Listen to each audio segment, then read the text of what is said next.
آج ہم دنیا کے ایسے ملک میں موجود ہیں جس کی آزادی میں پاکستان نے اہم کردار ادا کیا۔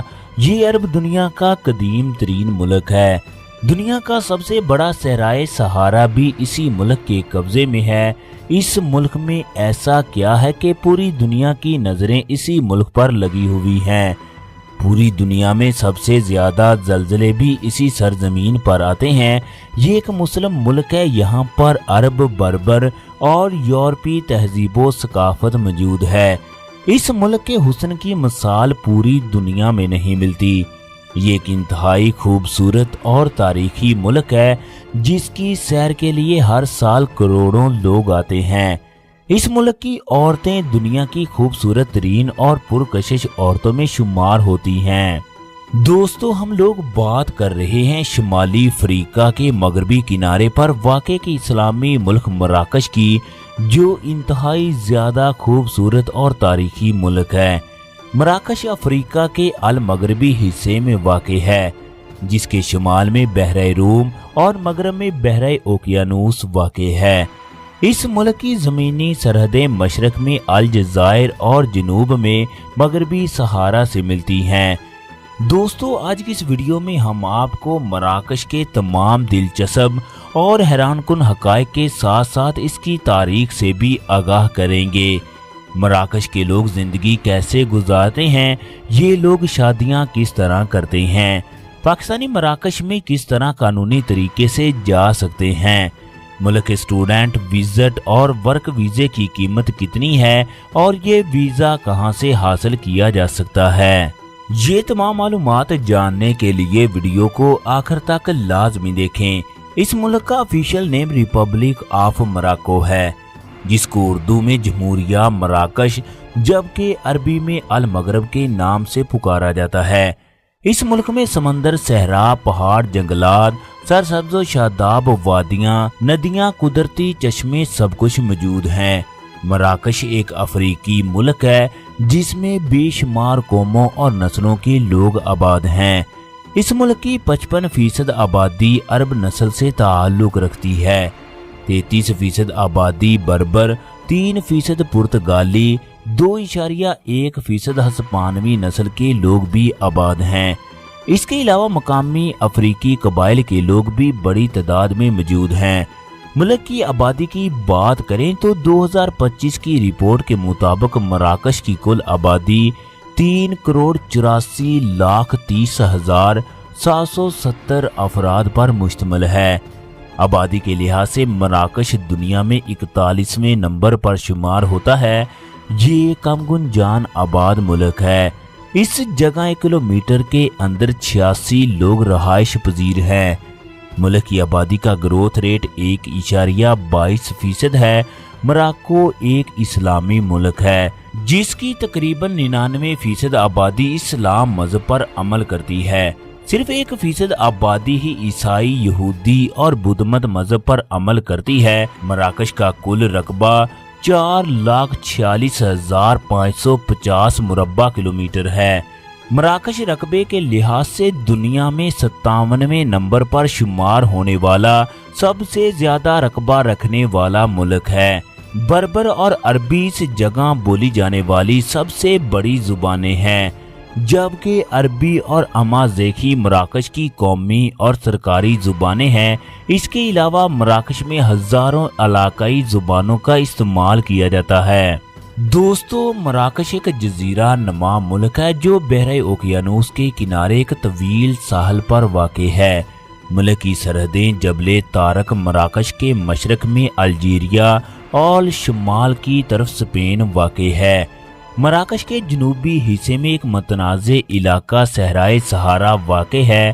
تقریباً 50 سالوں سے مراکش کا اس صحرا پر قبضہ ہے، اس لیے جنوب کی جانب ملک کی سرحدیں مورتانیہ سے ملتی ہیں۔ دوستو، یہ ملک اپنے دلکش مناظر، تاریخی مقامات اور خوبصورت لوگوں اور اپنی منفرد تہذیب و ثقافت کی وجہ سے جانا جاتا ہے۔ یہ ملک اپنی مہمان نوازی اور خوبصورتی کی وجہ سے دنیا بھر کے سیاحوں کا پسندیدہ ملک ہے۔ مراکش کے لوگ انتہائی زیادہ مہمان نواز اور خوش مزاج ہوتے ہیں۔